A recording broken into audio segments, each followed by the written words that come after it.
Good afternoon, sir. Good morning, Yeah, sir. good afternoon. Good afternoon, sir. Yeah, good afternoon all. So Tejas, our work is completed. What I have said to you. Yes, sir. Okay. So after class we will talk. Okay. Yes. Right. So all join no.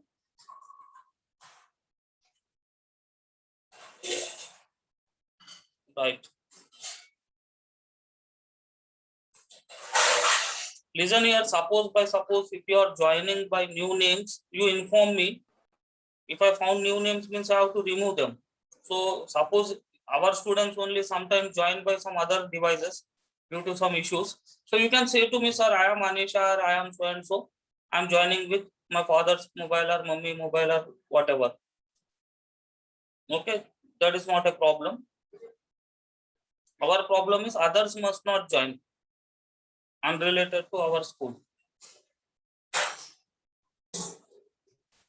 Right. So yesterday we have discussed RNA interference technology. I hope you clearly understood RNA interference. All understood yesterday's class? Yes, sir. Right. So now next use of biotechnology is transgenic plants with increased nutritional value. Now I have already said you, the transgenic plant is a plant which contains the genes taken from some other plant. So now we are making transgenic plants to increase nutritional value also. Now what is the meaning of nutritional value? For example, if I eat a banana, if I eat an egg which contains 100 gram of protein, I am making the eggs by using rDNA technology which contains 200 grams of protein. So यहाँ पे nutritional value जो है बढ़ गया है. So हम rDNA technology को use करके या बायोटेक्नोलॉजी को यूज करके ऐसे ट्रांसजेनिक प्लांट्स को बना सकते हैं जिनका न्यूट्रिशनल वैल्यू ज्यादा होगा. उसका एक गुड एग्जांपल है golden rice. Okay, so golden rice. So now golden rice is an example, that is transgenic golden rice.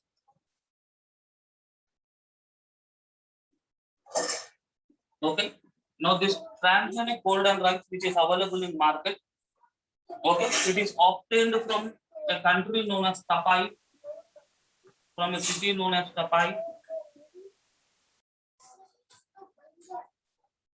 Sorry. Okay, is rich in vitamin A. So this golden rice is rich in vitamin A and prevents blindness. Those who eat golden rice, they do not get color blindness, night blindness, all the vitamin deficiency diseases. Okay, it contains what it contains? Beta carotene. तो golden rice में ज्यादातर beta carotene होता है. ये beta carotene से ही vitamin A बनता है. Okay, so beta carotene is pro vitamin A. From the beta carotene only vitamin A is formed. Our this rice grains of golden rice contains beta carotene. If you eat this rice, this beta carotene is forming vitamin A. So you will be getting vitamin A adequately required for your body. Okay. So ये जो golden rice है इसमें beta carotene होने के वजह से ये rice का जो कलर होता है येलोइश में अपीयर होता है. Okay, grains of the rice if you see they are yellow in color. Due to the color yellow, they are called golden rice. So gold का कलर भी जनरली येलो ही होता है ना. Okay, so that is the reason it is called as what golden rice. So golden rice is a transgenic plant. It is rich in vitamin A. It contains beta carotene, which is provitamin A. Grains of rice are yellow. Grains of rice are yellow. Why they are yellow? Due to beta carotene. इसमें beta carotene होने की वजह से ये जो rice के जो दाने दिखते हैं वो येलो कलर में होते हैं due to beta carotene. So called golden rice. So it is called as what golden rice.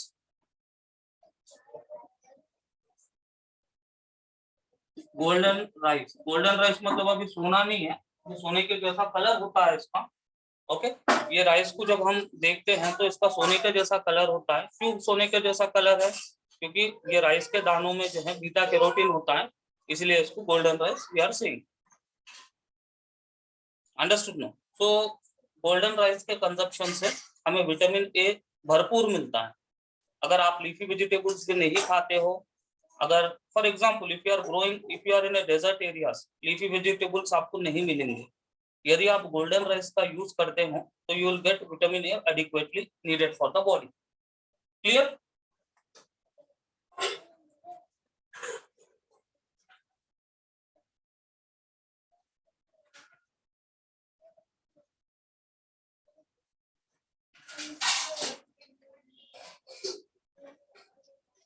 ना ये गोल्डन राइस को दो साइंटिस्टों ने सबसे पहले बनाया था।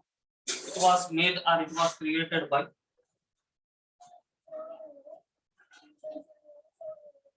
two scientists. One scientist name is Ingo Kotricus.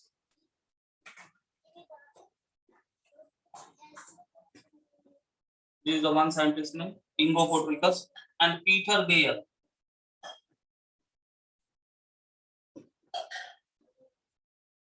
These are the two scientists who made the golden rice for the first time.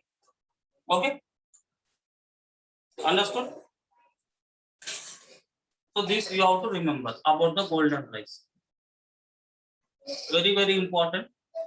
A question was asked in the NEET examination. Golden rice is rich in that. Golden rice is rich in vitamin A. Okay. Understood? Any doubt?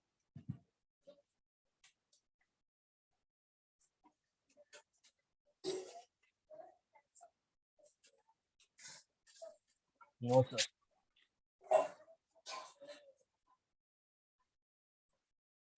Right. Next is transgenic plants suitable for food processing technology. Transgenic plants suitable for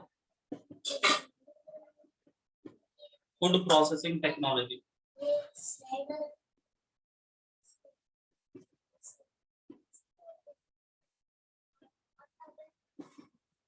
Now, nowadays in the market, there are some special tomatoes which are called flavor saver tomatoes. Flavor saver tomato. ये जो flavour saver जो tomato है, इसकी क्या speciality है? ये ब्रूइसी resistant है।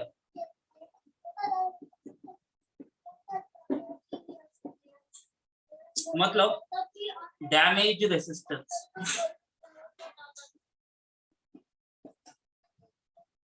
Okay, तो ये फ्लेवर सेवर टमाटोस को अगर आप टोकरे में या किसी बस्ते में डालते हो, ये जल्दी डैमेज नहीं होता है। ऑर्डिनरी टमाटोस जो है,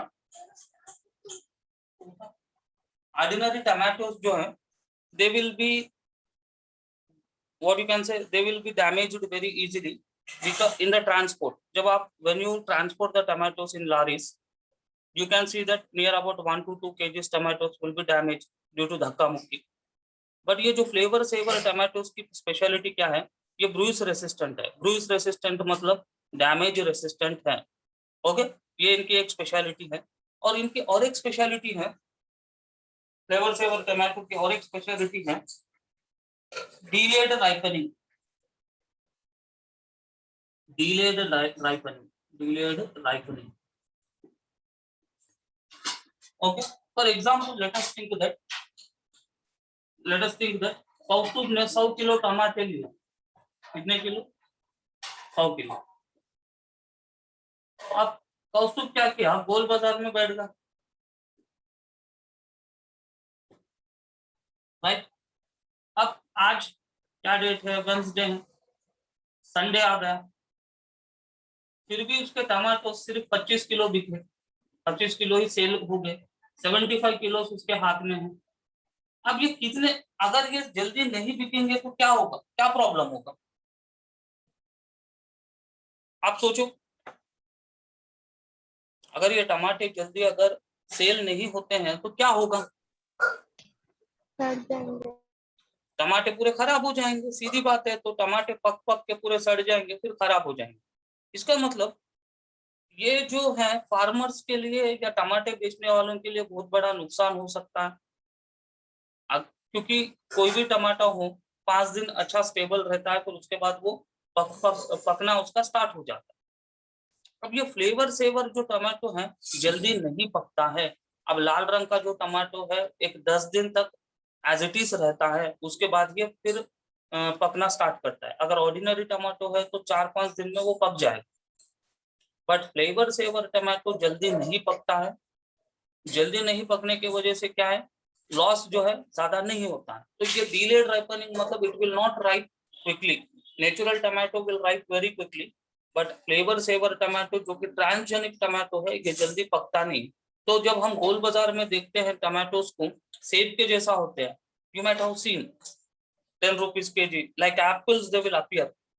दिखने के बड़े मस्त सुंदर रहते हैं ये टमाटोज भी, बट खाने का टेस्ट उतना अच्छा नहीं रहता है।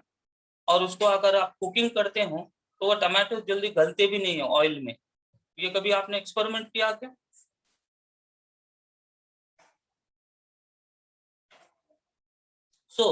कहने का मतलब ये है, ये जो फ्लेवर सेवर जो टमाटो है इसकी स्पेशलिटी ये डैमेज रेसिस्टेंस है, डिलेड राइपनिंग है। ओके, ये जल्दी पकता नहीं है, ये भी एक इसकी स्पेशलिटी है। Again offers longer shelf life. Offers longer shelf life मतलब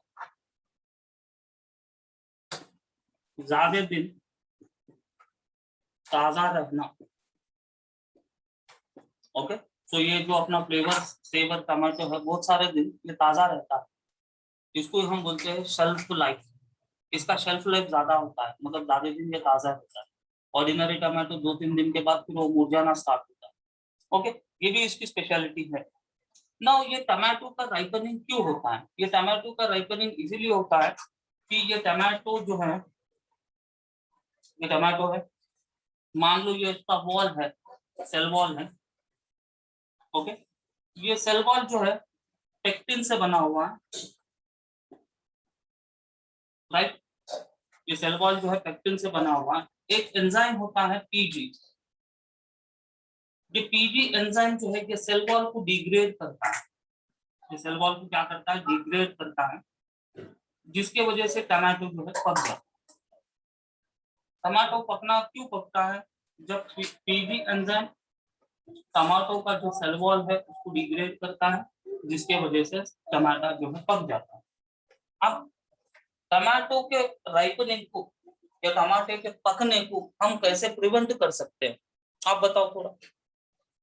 अब मैंने कॉन्सेप्ट यहाँ पे बता दिया। टमाटो पकने का रीजन ये है कि जो उसका सेल वॉल है वो डिग्रेड होता है। क्यों डिग्रेड होता है? उसके ऊपर पेक्टिन पीजी एंजाइम जब एक्ट करता है तो टमाटो का जो सेल वॉल है वो डिग्रेड होगा और टमाटे पक के खराब हो जाए। तब मुझे पकाने को रोकना है तो मुझे क्या करना? जल्दी बताओ, मुझे पकाओ मतलब। एनीबॉडी कैन से?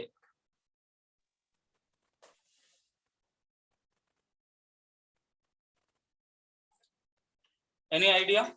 No idea? मैंने कॉन्सेप्ट बताया, अभी दिमाग लगा के आप बताओ कि कैसे बचा सकते हैं टमाटो के पकना।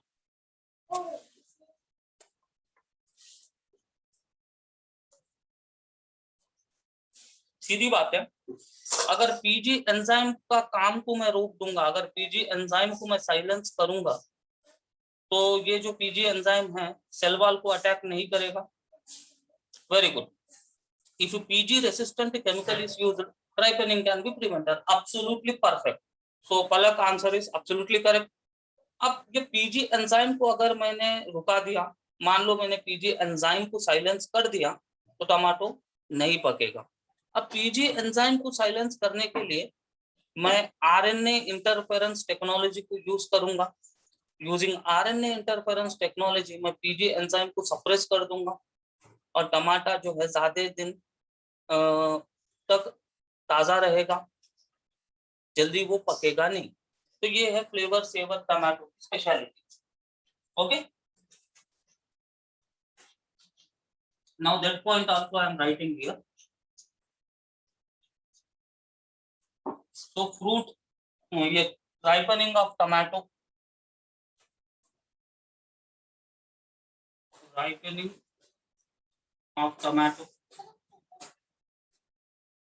is due to degradation of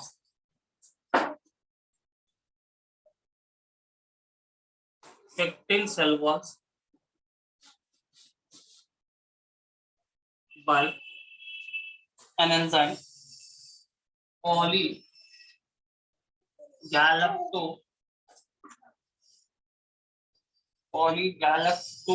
galacturonase, that is P, right? If expression of PG is suppressed by using transgene, okay, by RNAi, okay, you can prevent the ripening of tomato. If the suppression of the gene is suppressed, expression of the gene is suppressed, then you can prevent the tomato. Now ये जो flavour saver जो tomato है, इसकी और एक speciality है rich in flash, इनमें flash ज्यादा होता है, राइट?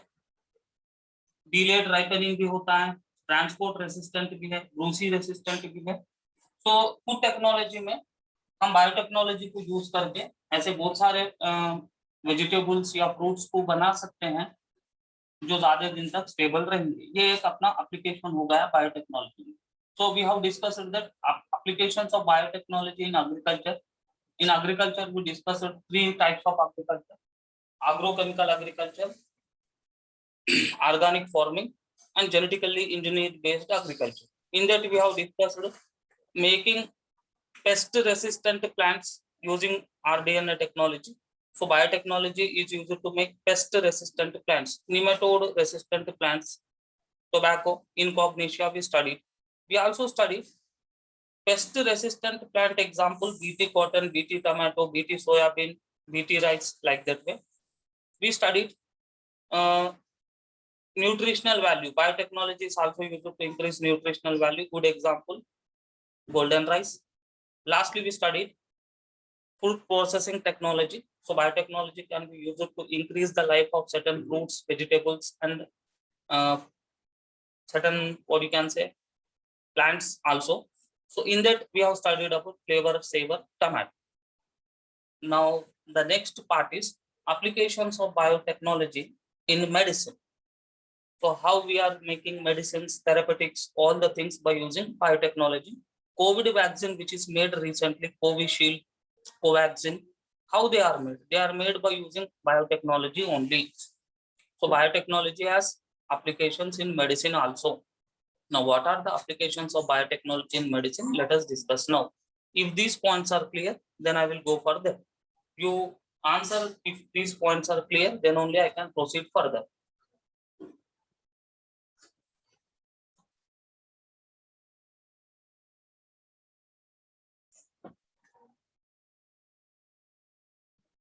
यहाँ तक सभी को क्लियर है? Yes, sir.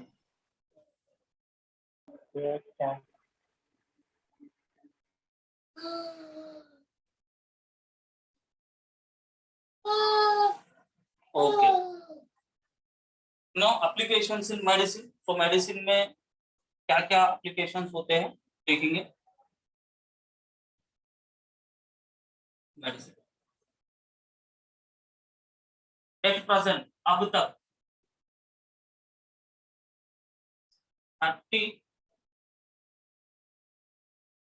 recombinant therapeutics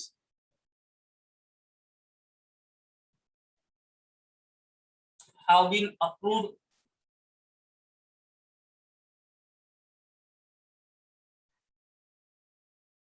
for human use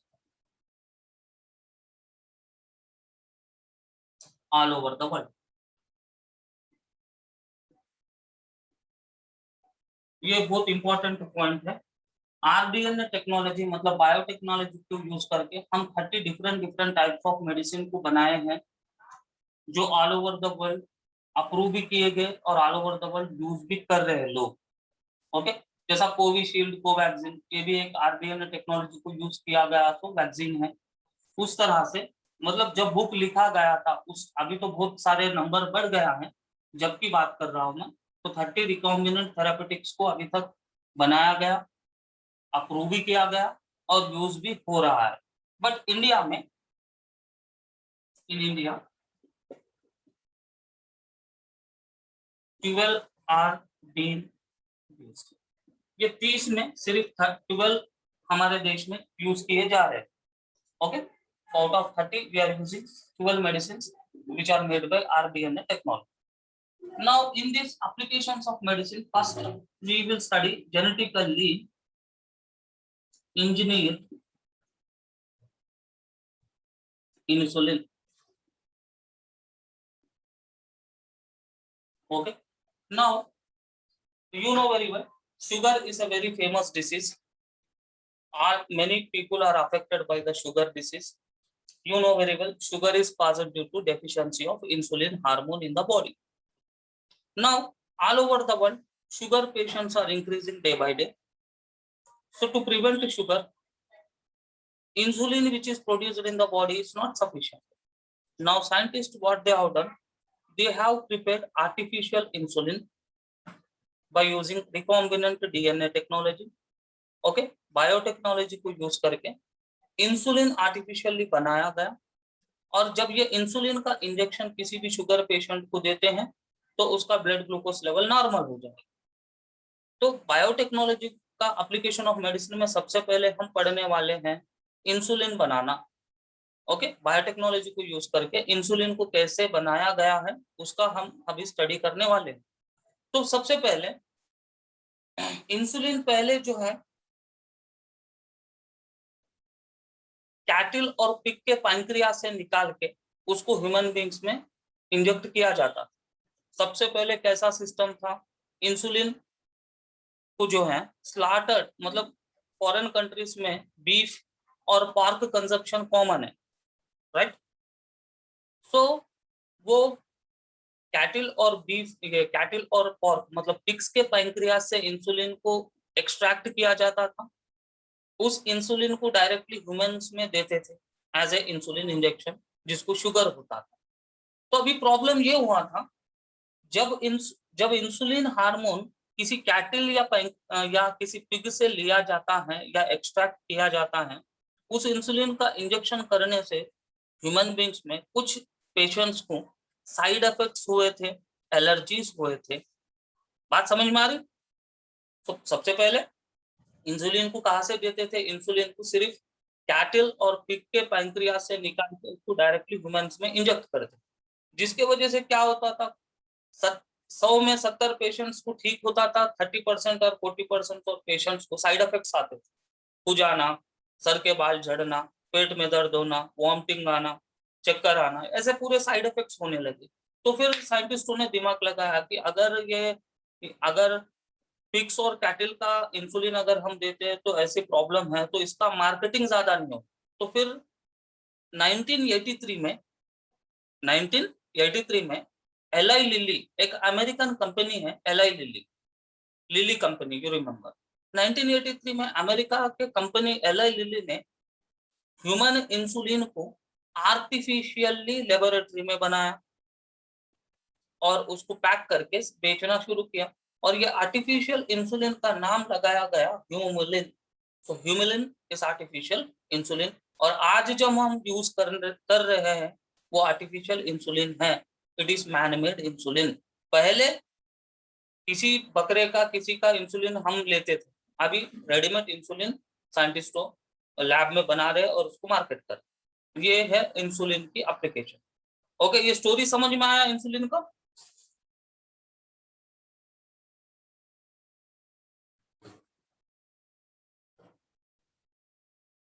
please respond. Yes sir. Right, तो अभी हम इंसुलिन की स्टोरी को और थोड़ा डिटेलली देखेंगे।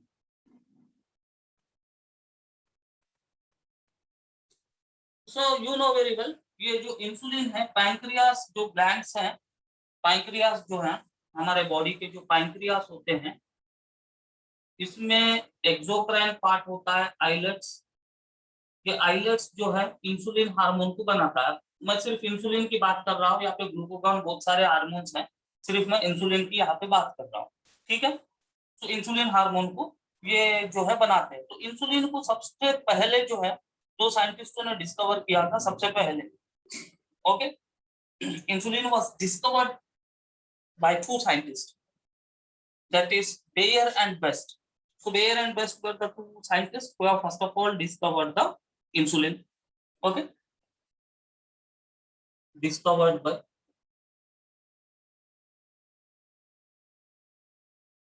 Banting and Best. These were the two scientists who first of all what you can say, discovered the human insulin. Now अब insulin का काम क्या है? It lowers blood glucose level. That also I am writing. Lowers blood glucose level. Right. Insulin की अगर कमी है, deficiency है, तो क्या बीमारी होता है? शुगर होता है। शुगर को कहा जाता है डायबिटीज मेलिटस। शुगर को क्या कहा जाता है? Sugar is known as what? Diabetes mellitus. Sugar is known as what? Diabetes mellitus, right.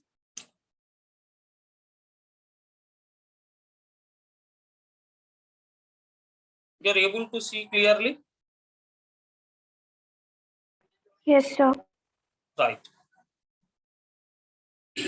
Now, so earlier insulin was obtained, कहां से obtain करते थे? Slaughtered cattle and pigs. Okay, so good. तो पहले जो है कैटल और पिग से इंसुलिन को निकाल के देते थे। Okay, insulin from animal sources, ये कैटल और पिग से जो लिया गया इंसुलिन है, it causes side effects. Okay, insulin from animal sources causes allergy in some patients. कुछ पेशेंट्स में जो है ये एलर्जी को लाया, तो फिर सोचने पे मजबूर हो गए साइंटिस्ट कि हमें आर्टिफिशियल इंसुलिन बनाना है। तो अगर हम इंसुलिन को देखते हैं, तो इंसुलिन जो है इसमें दो पॉलीपेप्टाइड चेन्स होते हैं। Insulin contains how many polypeptide chains? Two polypeptide chains. One is A chain, one is B chain. Alright, so human insulin में दो पॉलीपेप्टाइड चेन्स है, एक है A chain, दूसरा है B chain. A और B chain are joined by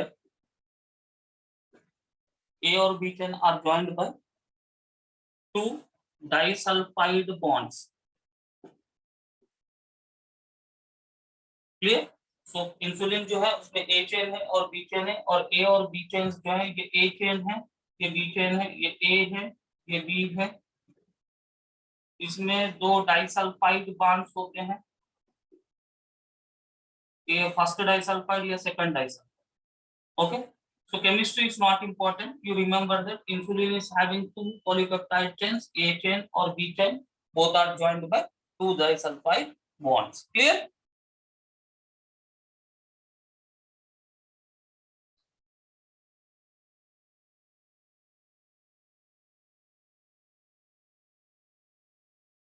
Right?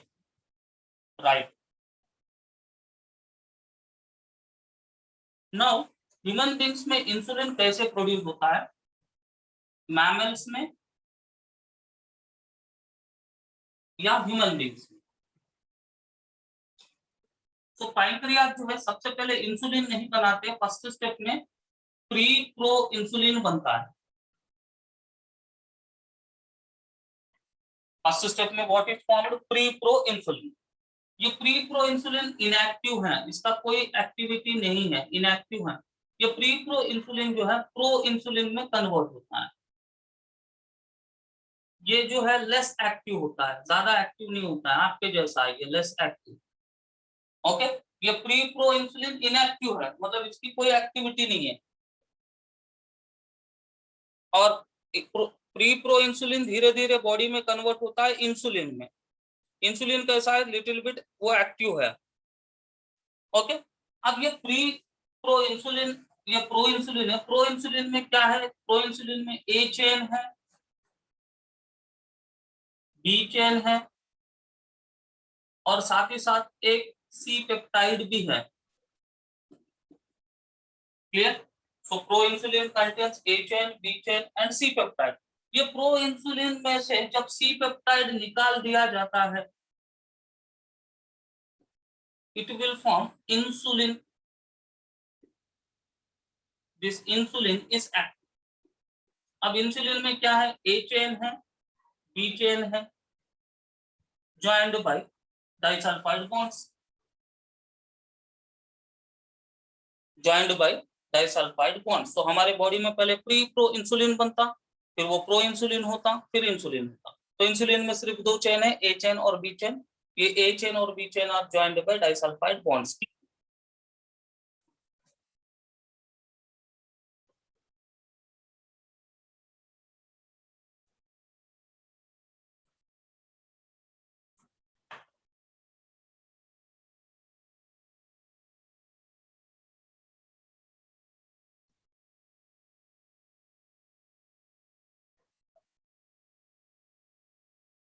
Right? So ये है अपना ह्यूमन इंसुलिन की स्टोरी। तो पहले तो insulin we are used to getting from animals, but in 1983 Eli Lilly, an American company,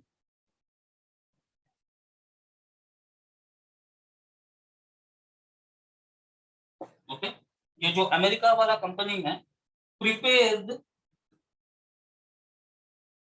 2 DNA sequences corresponding to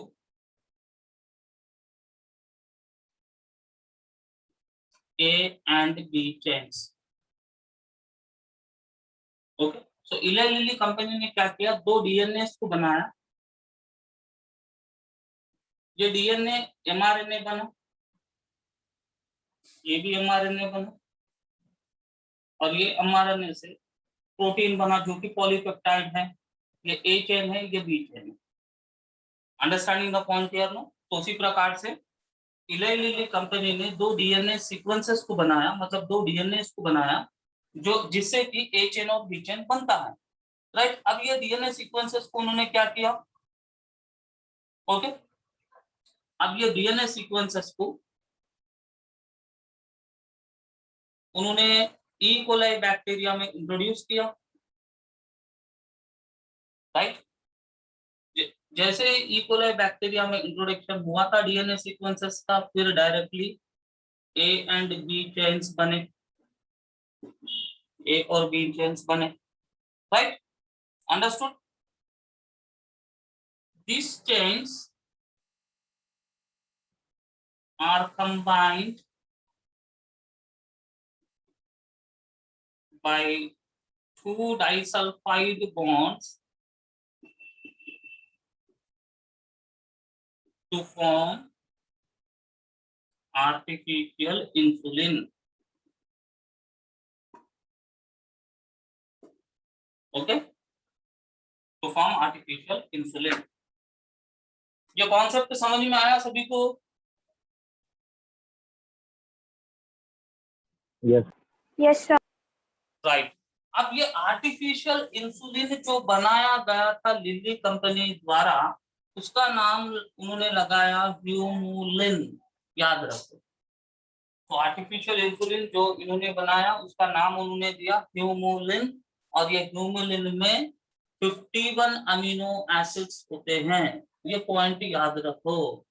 Humulin में कितने amino acids होते हैं? ह्यूमुलिन में 51 अमीनो एसिड्स होते हैं। गणपति का चंदा 51 रुपए, 51 amino acids are present. But natural insulin contains more amino acids when compare to that of artificial insulin. तो आज के डेट में जो शुगर पेशेंट्स है, जो इंसुलिन इंजेक्शंस को लेते हैं, वो ये ह्यूमुलिन का इंजेक्शन ही है। Okay,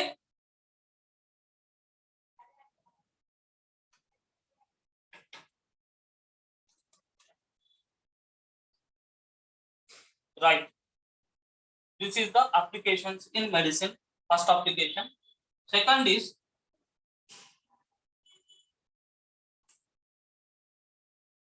there is one technique known as gene therapy.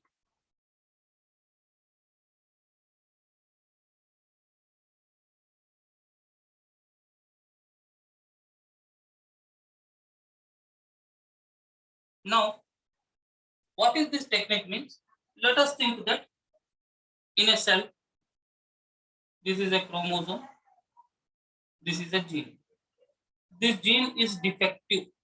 इसमें कोई डिफेक्ट है, तो जीन थेरेपी एक ऐसा टेक्निक है, ये डिफेक्टिव जीन को इसमें से निकाल देके काम का अफेक्टिव जीन को लगाना, इस जीन थेरेपी है।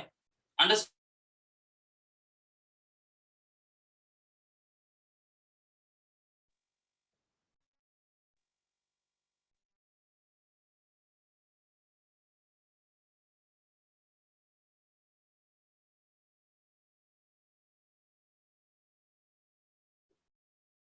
It by normal genes. We say this technique as what? Gene therapy.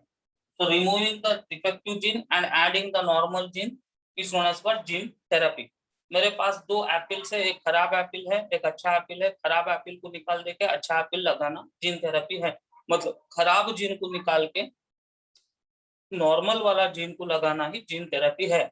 और जीन थेरेपी एक ऐसा फंटास्टिक टेक्निक है जिसके जरिए से, जिसके थ्रू बहुत सारे जेनेटिक डिसऑर्डर्स को हम क्योर कर सकते हैं।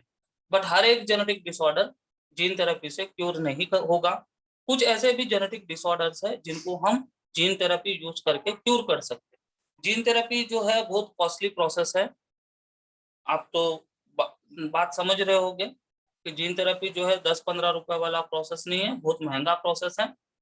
ओके, सो ये जो टेक्निक है अमेरिका, मतलब डेवलप्ड कंट्रीज में ये बहुत कॉमन टेक्निक है। इंडिया में उतना कॉमन टेक्निक नहीं है।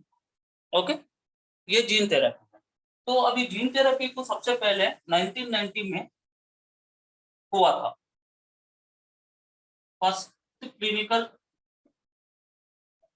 GT. GT mean gene therapy. तो सबसे पहले जीन थेरेपी किसको दिया गया था? बस given in 1990 to 4 years girl, to 4 years girl with ADA deficiency.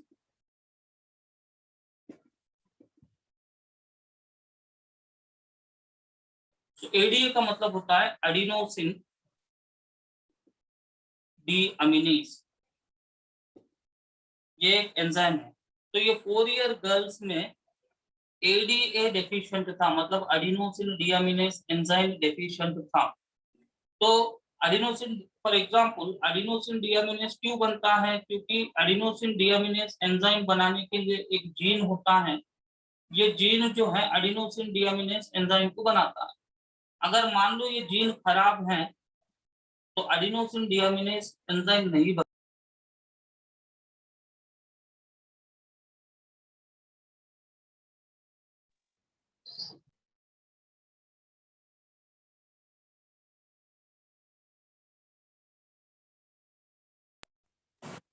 का जो भी इम्यून सिस्टम है, ये इम्यून सिस्टम पूरा बिगड़ जाता है।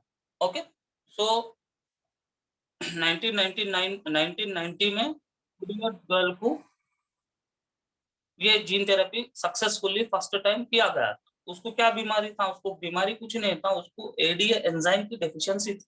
एडीए एंजाइम की डेफिशिएंसी की वजह से उसका इम्यून सिस्टम पूरा चौपट हो गया था।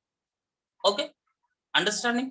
और अब ये जीन एडीए एंजाइम बनने के लिए एडीए एंजाइम बनाने वाला जीन बॉडी में होता है। अगर ये जीन डिफेक्ट है, ये जीन में अगर कोई प्रॉब्लम है तो एडिनोसिन डीएमिनेज एंजाइम नहीं बनेगा। जब एडिनोसिन एंजाइम नहीं बनेगा तो बॉडी का इम्यून सिस्टम बिगड़ जाएगा। यहाँ तक आपको कॉन्सेप्ट समझ में आ रहा है? आप मेरे साथ हो या कई सपनों में है? बताओ पहले। Understood, sir. Yes, sir. Understood no? Understood. Understanding or in dream world? No, sir. Ketan, you are here or in dream world? Here only, sir. हाँ, in dreams only? No. Okay. Harsh, Ahmad, sir disturb मत करो, मस्त नींद में हूँ।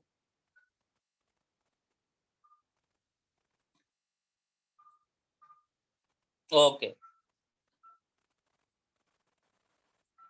तो सबसे पहले ये 4 ईयर ओल्ड गर्ल को ये जीन थेरेपी सबसे पहले किया गया। ठीक है,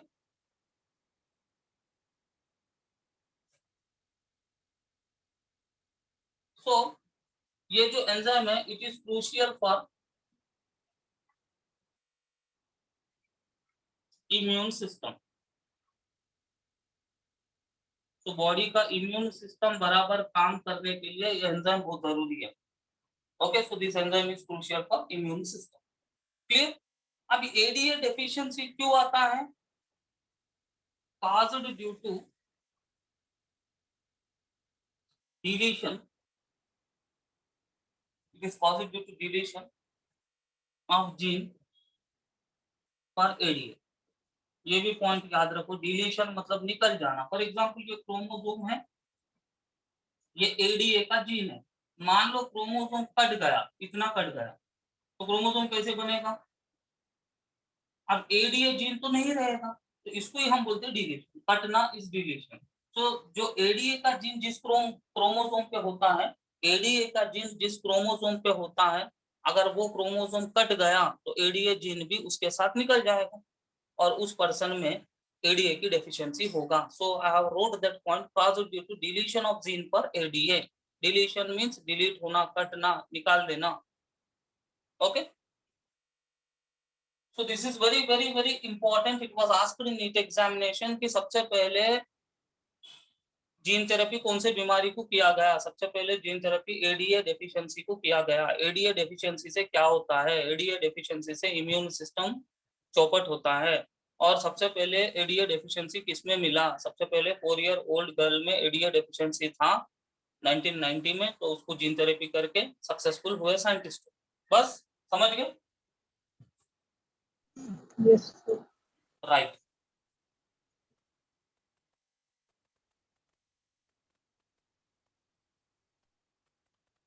next is molecular diagnosis. Now ADA deficiency को हम दो मेथड से क्यूर कर सकते हैं।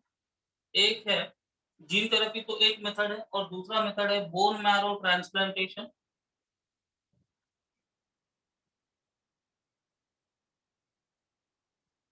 बोन मैरो ट्रांसप्लांटेशन एक मेथड है, दूसरा है एंजाइम थेरेपी।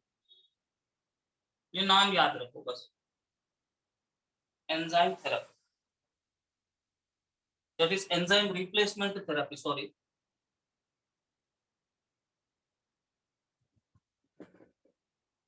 ये दो टेक्निक्स को याद रखो। By using this two we can cure our ADA deficiency. Last application of medicine is molecular diagnosis. Diagnosis means what? Diagnosis is the detection of the disease. Suppose if I got any disease, Suppose let us think that if a person is affected with COVID, how you will diagnose?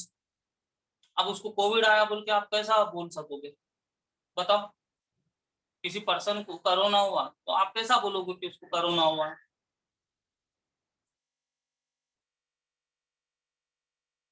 कुछ तो बताओ।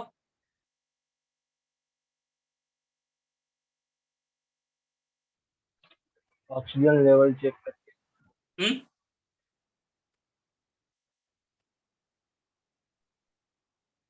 Correct Tejas. Sir oxygen level check.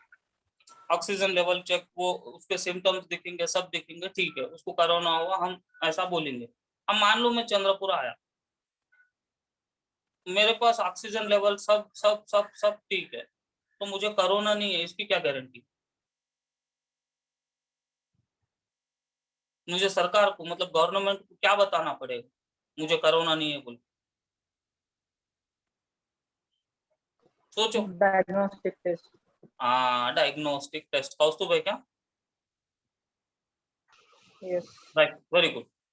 तो अगर कोई भी बीमारी आया है तो हम उसको सिम्टम्स के थ्रू अंदाजा लगा सकते हैं कि भाई मुझे कोरोना हुआ, नहीं तो सर्दी हुआ, नहीं तो जो कुछ भी हुआ है, सिम्टम्स के थ्रू हम अंदाजा लगा सकते हैं। बट 100% बोल नहीं सकते कि भाई मुझे सर्दी है, खांसी है, मुझे कोरोना है, ऐसा नहीं बोल सकते। सिम्टम से हम बस अंदाजा ही लगा सकते हैं, बट टेस्ट के थ्रू हम कंफर्म कर सकते हैं कि हकीकत में क्या डिसीज है। तो हम आरडीएनए टेक्नोलॉजी को यूज करके बहुत सारे बीमारियों को डिटेक्ट कर सकते हैं। तो सर आरडीएनए टेक्नोलॉजी ही क्यों? अब इसका रीजन ये है, जब हम यूरिन एनालिसिस करते हैं, सीरम एनालिसिस करते हैं या ब्लड एनालिसिस करते हैं, early detection of the disease is not possible. Early detection of the disease मतलब कोरोना आया, कोरोना आने के 1 महीने बाद कोरोना हुआ है ऐसा मालूम होता है ऑर्डिनरी मेथड से हम टेस्ट करेंगे तो। इसीलिए बायोटेक्नोलॉजी को यूज करके तुरंत वाले टेस्ट निकाल दिए, स्वैप टेस्ट। स्वैप टेस्ट करो, तुरंत आपको रिजल्ट मिल जाएगा। आरटीपीसीआर, इसे भी आपको तुरंत रिजल्ट मिलेगा।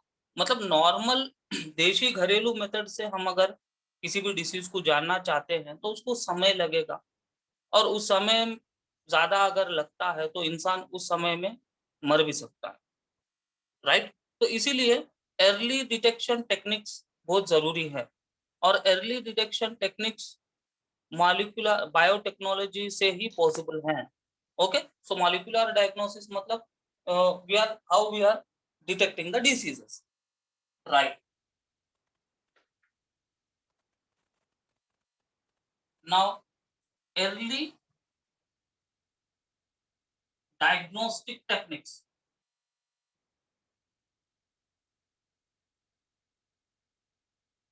ओके, सो मॉलिक्यूलर, तो बायोटेक्नोलॉजी का एप्लीकेशन किसमें होता है? बायोटेक्नोलॉजी का एप्लीकेशन होता है अर्ली डायग्नोस्टिक टेक्निक, तुरंत।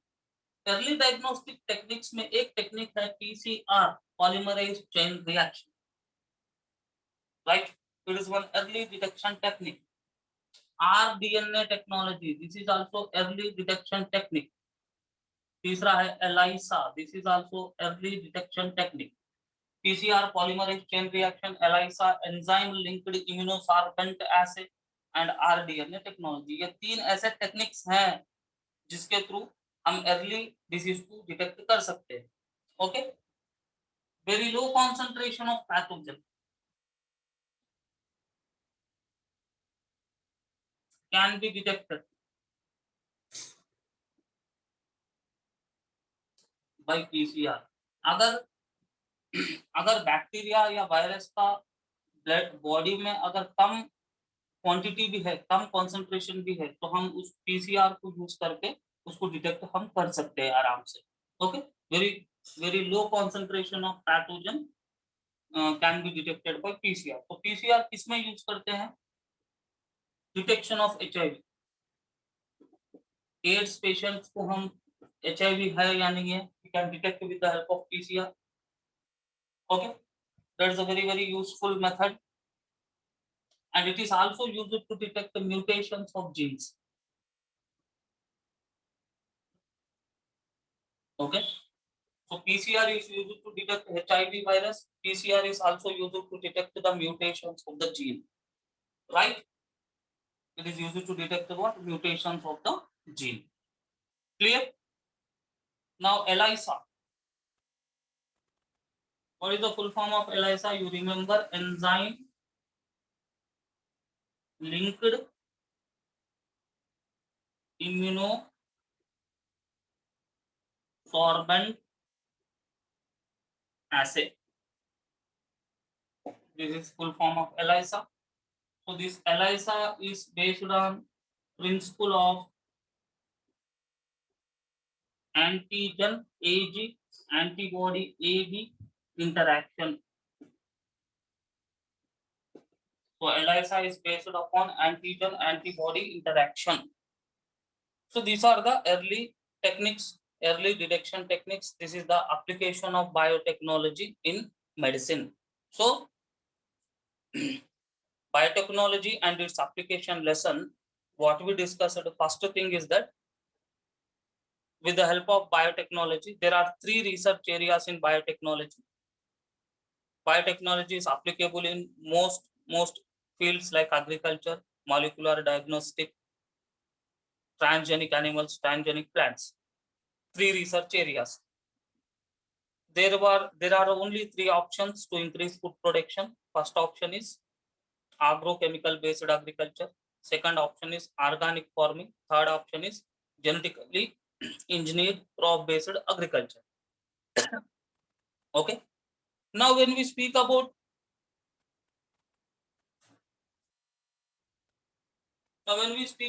genetically engineered crop based agriculture, 1 minute.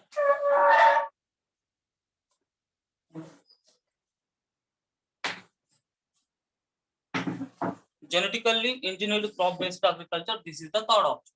Then what we discussed about green revolution. So green revolution was started by Norman Borlaug to increase the food production. In India, green revolution was started by Panchanan Maheshwari scientist. He is called father of Indian green revolution. But green revolution used agrochemicals, but agrochemicals have many effects on the plants. So agrochemical based agriculture is not effective agriculture. Organic farming is very good, but yield is very less. That is the reason organic agriculture or organic farming is not practically possible. Now, a plant in which foreign gene is introduced is called a transgenic plant. So by using transgenic plants, we can make agriculture very, very good. So now, first application of biotechnology, what we discussed in the first application, insect resistant transgenic plants. Okay, insect resistant transgenic plants. So insect resistant transgenic plant के example है BT cotton, BT corn, BT rice, potato, soybean, etc. Now हमने देखा था कि Bacillus thuringiensis bacteria कुछ proteins को बनाता है जो इंसेक्ट्स को किल करता है.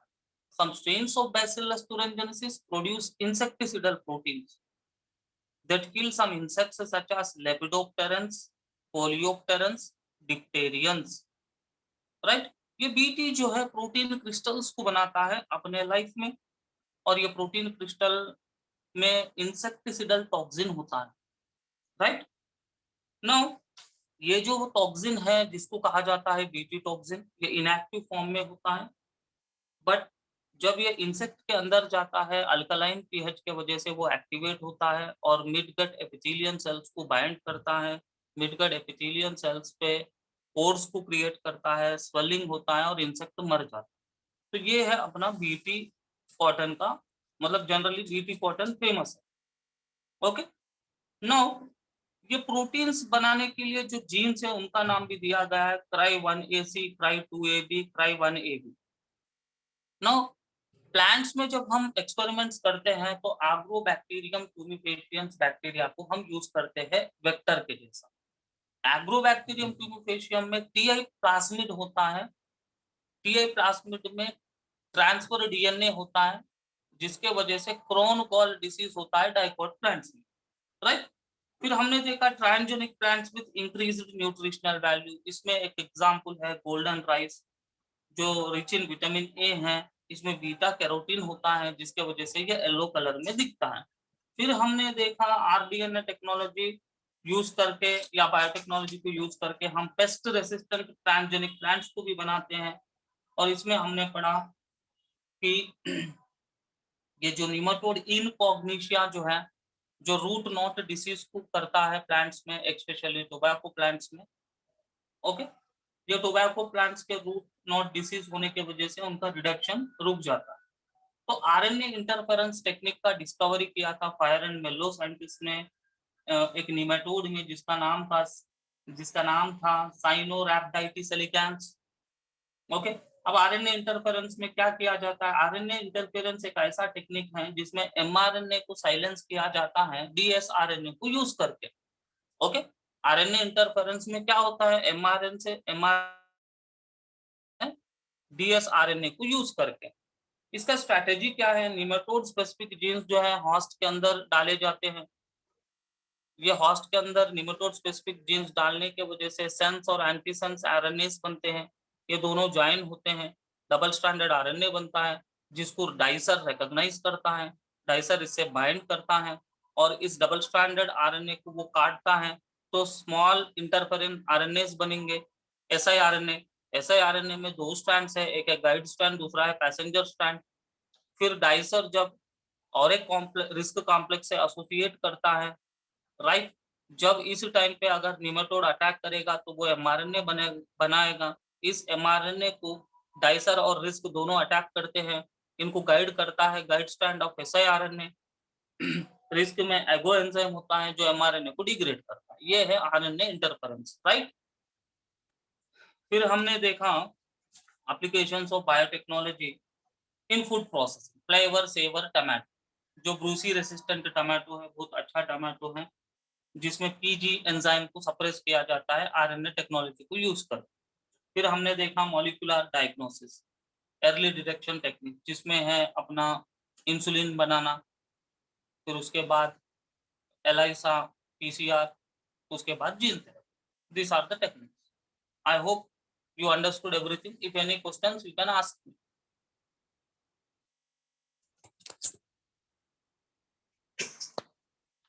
Any questions from your side? Sir वो माइक्रो